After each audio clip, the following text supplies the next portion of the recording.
ओम शांति।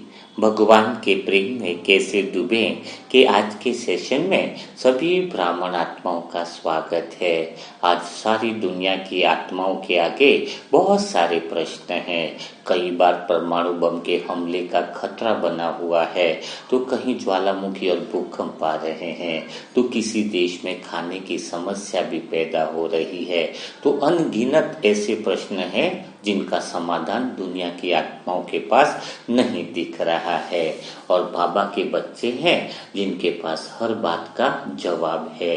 लेकिन बाबा के बच्चे भी पूर्णतया योगी नहीं बन पाए हैं, क्योंकि समय की मांग ऐसे है कि आज के समय में बाबा के बच्चों को योग में पूरी तरीके से एकाग्रता चाहिए। ऐसी स्थिति चाहिए जिसमें अप एंड डाउन नहीं रहे। तो अप एंड डाउन की स्थिति माने क्या, इसका अर्थ क्या हुआ, और योग में एकाग्रता का अर्थ क्या हुआ? क्योंकि योग में जो एकाग्रता होगी वही तो भगवान के प्रेम में डूब सकता है ना। तो इसको हम एक उदाहरण के द्वारा हम समझते हैं। तो हम जब किसी भी आत्मा को याद करते हैं तो उस आत्मा के अपने एक वाइब्रेशन होते हैं, है ना। उसके वाइब्रेशन 10, 20, 30 कोई भी मान सकते हैं, अगर 100 में से अगर हम नंबर देते हैं। तो जब हम किसी आत्मा को याद करते हैं, किसी दुखी आत्मा को बाई चांस हमने याद कर लिया, तो क्या होगा, हमारे मन की स्थिति भी उसके वाइब्रेशन जैसी हो जाएगी। यानी उस आत्मा के जो वाइब्रेशन होंगे वही स्थिति हमारी भी हो जाएगी, यानी हमारी स्थिति भी डाउनफॉल में आ जाएगी। तो भगवान ने हमें सबसे पहले तो ज्ञान दिया है, समझ दी है, और समझ किसकी दी? बाबा की पहचान दी। तो बाबा के वाइब्रेशंस जो हैं, बाबा की जो शक्ति है वह तो सबसे ऊंची है। सबसे ऊंची का अर्थ क्या हुआ कि इस दुनिया की जितनी भी आत्माएं हैं उसमें सबसे पावरफुल एनर्जी या पावरफुल वाइब्रेशन किसके हैं? सबसे ऊंचे वाइब्रेशन भगवान के हैं, यानी परमात्मा शिव के हैं। अगर हम बिल्डिंग के हिसाब से फ्लोर के बारे में अगर हम नापें, अगर 3 फ्लोर का बिल्डिंग है तो 3 फ्लोर में सबसे ऊंचे फ्लोर पर भगवान शिव की फ्रीक्वेंसी जो है वो 100% हम मान लेते हैं, यानी 100% पावरफुल एनर्जी जो है वो परमात्मा शिव की है। और नीचे जो देवी देवताओं की अगर हम फ्रीक्वेंसी ले तो उनकी 90 to 95% हम ले लेते हैं। और कलयुग के आत्माओं की फ्रीक्वेंसी, आत्मा की जो एनर्जी है वो 5 से 10 तक है। तो दूसरी जो सत्युग की एनर्जी है वो बिल्कुल बाबा के इक्वल है, लगभग 90 to 95%। इसलिए भक्ति मार्ग में भी देवी देवताओं को क्या बोला गया है? बाप समान स्थिति बोला गया, यानी भगवान के इक्वल ही माना गया है ना। तो अभी कलयुग में जब हमारी स्थिति बिल्कुल 10 थी, 5 से 10 थी, तो भगवान ने आकर के अपनी पहचान दे करके हमें इतना पावरफुल शक्ति दी है, इतना पावरफुल वाइब्रेशन हमें दिया है, और इतना ऊंचा ज्ञान दिया, इतना ऊंची समझ दी, जिससे हमारी स्थिति भी उस स्थिति के अनुरूप बनती जा रही है। लेकिन होता क्या है, जब हमारे मन पर ज्ञान की स्थिति, ज्ञान का समझ, ज्ञान का चिंतन उस अनुसार चले और हमारे मन को भगवान की करंट मिलते रहे, भगवान शिव बाबा की करंट यानी शक्ति अगर हमारे मन को मिलती रहे, तो हमारे मन की स्थिति भी क्या हो जाएगी? सत्युग के इक्वल हो जाएगी, है ना, 90 to 95%। तो ऐसा नहीं है कि हमारे मन की स्थिति 90 to 95% नहीं रहती है। हमारा जब ज्ञान का मनन चिंतन चलता है, जब हम बाबा की याद में गहराई में डूबे रहते हैं, बाबा के प्रेम में एकाग्रता के साथ डूबे रहते हैं, उस समय हमारे मन की स्थिति 90 to 95 हो जाती है।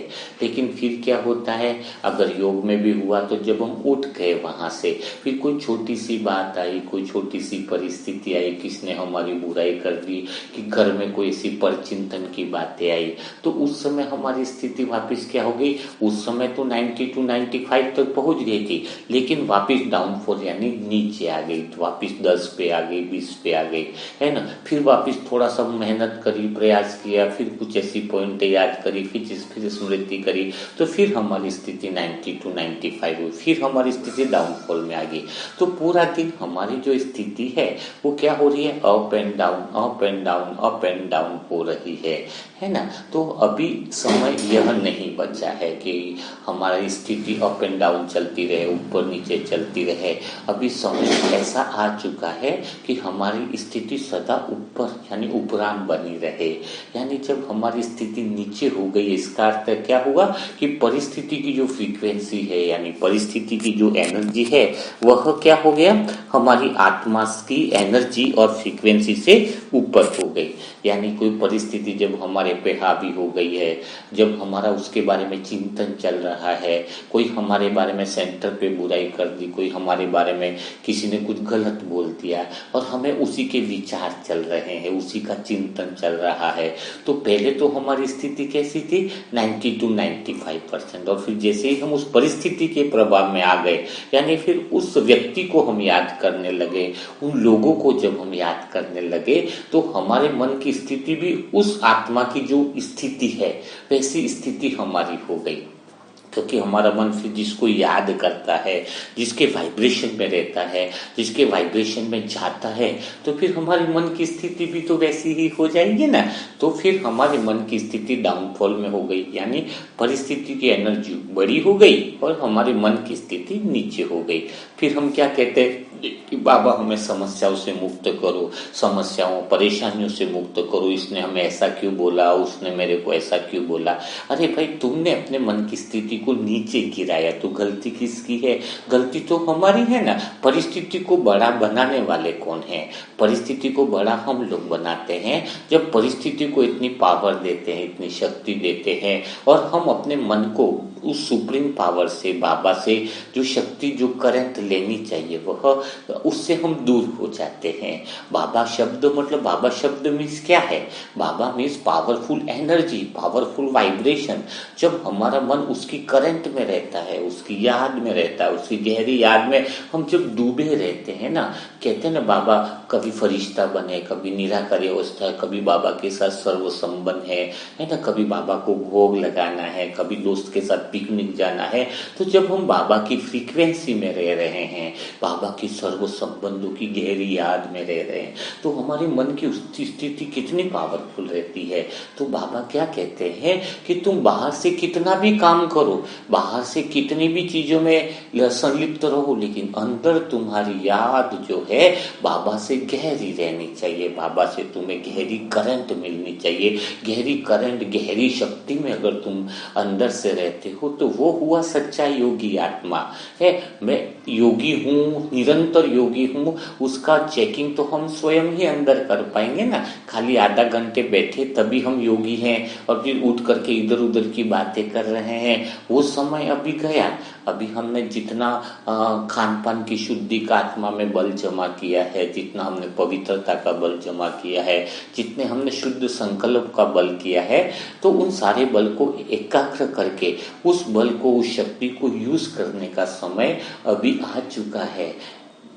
ऐसा नहीं सोचना कि अंतिम समय निकट है। वो कैसे पता चलेगा कि जैसे जैसे समय गुजरता जाएगा और परिस्थितियां बिगड़ती जाएंगी। तुम्हारा योग जो अभी लग रहा है उसमें आगे आने वाले समय में योग उतना लगेगा नहीं। क्यों? उसी आत्मा का योग लगेगा जो परिस्थितियों पर विजय प्राप्त करेगा। क्योंकि जो देह के वाइब्रेशन में आ जाएगा, जो परचिंतन में आ जाएगा, जो दुनियावी बातों में आ जाएगा, उसके मन की स्थिति तो बहुत जल्दी डाउन हो जाएगी, है ना। उसके मन की स्थिति तो डाउनफॉल होनी ही है। क्यों? क्योंकि उसने वो तो भगवान से अलग हो जाएगा। उसके मन की जो तार है वो जैसे ही भगवान से अलग हो जाती है, भगवान से कनेक्शन टूट जाता है, तो क्या होगा? तो फिर वो निरंतर योगी नहीं रहेगा और उसकी मन की स्थिति अब पहले माले से, जो सेकंड माले में थी, उससे भी नीचे डाउनफॉल तीसरे माले में आ जाएगी। तो हमें क्या चेक इन करना है? अगर कोई आत्मा एक दिन के लिए भी बहुत ऊंची अवस्था में रह जाए, एक दिन के लिए भी वो देवताई अवस्था में रह जाए, 90 to 95 वाली फ्रीक्वेंसी में रह जाए, पूरे दिन एक दिन संकल्प ले ले कि 7 दिन में एक दिन में ऐसा निकालूं जिस समय मैं पूरा दिन बाबा की याद में रहूंगा, कोई भी परिस्थिति परिस्थिति मुझ पर हावी नहीं रहेगी। अंदर से मैं बाबा की इतनी गहरी याद में रहूंगा, निराकारी अवस्था में भी रहूंगा, कुछ फरिश्तापन की स्थिति का अनुभव करूंगा, कुछ ज्ञान की पॉइंट की, मनन चिंतन की धारणा का यूज करूंगा। तो जितना अधिक समय तक हम बाबा की याद में योग की अवस्था की हम प्रैक्टिस करेंगे और छोटी छोटी बातों में हम चेक करेंगे कि कोई छोटी सी बात मुझे हिला तो नहीं देती है, कोई छोटी सी बात मुझे अपनी तरफ खींच तो नहीं लेती है, मुझे अपने सत्य की तरफ जाने से कोई रोकती तो नहीं है, क्योंकि मुझे आत्मा का तो लक्ष्य यही है कि मेरा जो मन है वो सत्य की तरफ आकर्षित हो, मेरा मन सत्य की तरफ आगे बढ़े। तो जैसे ही मन डाउन हो तुरंत बाबा की गोदी में बैठ जाना है, बाबा के पास चले जाना है और एक ही बात तो दिल से बोलनी है, बाबा बस मैं आत्मा तो आपकी गोदी में बैठ गई हूँ, आप जानो और आपका काम जाने, इतना ही तो बोलना है। देखो फिर कैसी पावर आ जाती है, कैसी अंदर से शक्ति आ जाती है। इतना तो बोलना आता है ना कि मैं बाबा तुम्हारे पास बैठा हूँ, बाबा तुम्हारे पास बैठा हूँ, सारी शक्तियाँ मेरे अंदर आ रही है। तो उसका महसूस करने की बात है, उसकी समझ करने की बात है।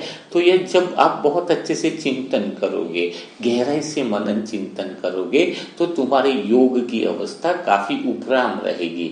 हमेशा हर परिस्थिति में बाबा के साथ बैठना, बाबा के साथ सहयोग लेना और फिर उस परिस्थिति को साक्षी होकर के देखने, जितनी प्रैक्टिस होगी उस परिस्थिति को जितना साक्षी होकर के देखने का अभ्यास करोगे ना, उतनी ही परिस्थिति की शक्ति डाउन होती जाएगी।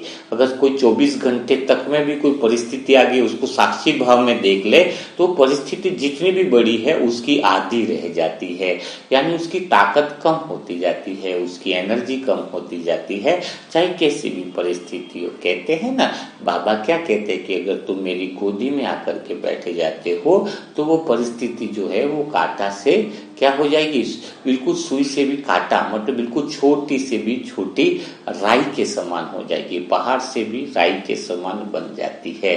तो अभी इस समय ये समय की मांग है कि हम इस तरह का अभ्यास करें ताकि हम अपने जीवन के अंदर वह अनुभव कर सके जिस अनुभव की हमें आवश्यकता है, यानी निरंतर योगी भव की आवश्यकता है। तो दुआओं की श्रृंखला के अंदर आज हम जिस आत्मा के लिए, परिवार के लिए दुआ करने वाले हैं वह है बीके किरण बहन। बीके किरण बहन जो काफी समय से मनसा सेवा से जुड़ी हुई है ना, और हमेशा हर टास्क में जुड़ी हुई है। उनके दोनों बच्चे भी रतन मोहिनी दादी से भी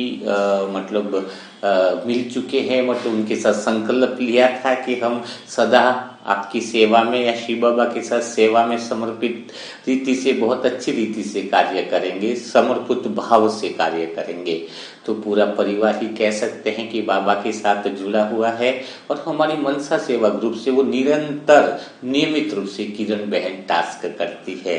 तो ऐसी प्यारी आत्मा जिसका परिवार भी बाबा से जुड़ा हुआ है, तो ऐसी प्यारी आत्मा जिसने सभी आत्माओं को दिल से दुआएं दी हैं, हर एक आत्मा को दुआ दी है, तो उनके परिवार के लिए हमें बहुत सारी, यानी ढेर सारी दुआएं करनी है। जो भी आत्माएं ढेर सारी दुआएं कर रही है ना, सच कह रहा हूँ, ईमानदारी से कह रहा हूँ, उसके मन की स्थिति सदा उपराम रहेगी, क्योंकि दुआएं देने से मन की शक्ति बहुत ऊंची हो जाती है, योग की अवस्था निरंतर रहने लगती है, पूरे दिन में इसका असर रहता है। जो आत्मा दूसरे को दुआ देने का काम करे, दूसरे की एनर्जी बढ़ाने का काम करती है, उसकी स्वयं की एनर्जी सदैव 90 to 95% रहती है। यह जिस आत्मा ने, जो आत्मा रेगुलर दुआएं दे रही है, वह हमारे पास कई सारी आत्माओं के अनुभव आ रहे हैं कि भाई जी हम निरंतर दुआ देने से हमारे मन को सुकून मिलता है, चैन मिलता है, एक अलग सी फ्रीक्वेंसी का अनुभव होता है। कई आत्माएं तो लिखती है कि हमारा डिप्रेशन जो था वह भी गायब हो गया, है ना। तो देखो डेली नियमित रूप से, है ना, एक दिन दुआ दी एक दिन नहीं दी ऐसा नहीं है, डेली दुआ देने से एक तो पुण्य बल भी बढ़ता है, आपका हिसाब किताब भी कम होता है। तो आज जो है वो किरण बहन को और उनके परिवार को ढेर सारी दुआएं दो, उनका परिवार स्वस्थ रहे, खुशहाल रहे, उन पर बाबा की छत्र छाया सदैव बनी रहे और उनके परिवार की सबकी शुद्ध मनोकामनाएं सदैव पूरी हो जाए, सबकी पूरी हो जाए। इसी भावना के साथ हमें क्या करना है, ढेर सारी उनके परिवार को दुआएं देनी है।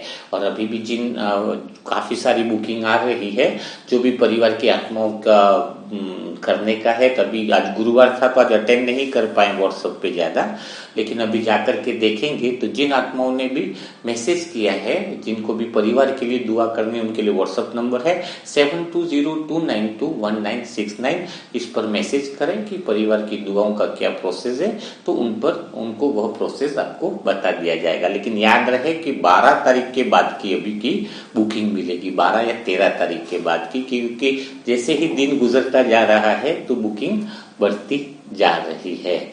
तो आज बिना देरी किए किरण बहन और उनके परिवार को ढेर सारी दुआएं दो कि उनके परिवार पर शिव बाबा की छत्र छाया सदा बनी रहे और वो पूरा परिवार निर्विघ्न रहे। तो कल फिर हम मुलाकात करेंगे भगवान के प्रेम में कैसे डूबे, इसके नए सेशन के साथ, नए पाठ के साथ। तब तक के लिए सभी भाई बहनों को ओम शांति, ओम शांति, ओम शांति।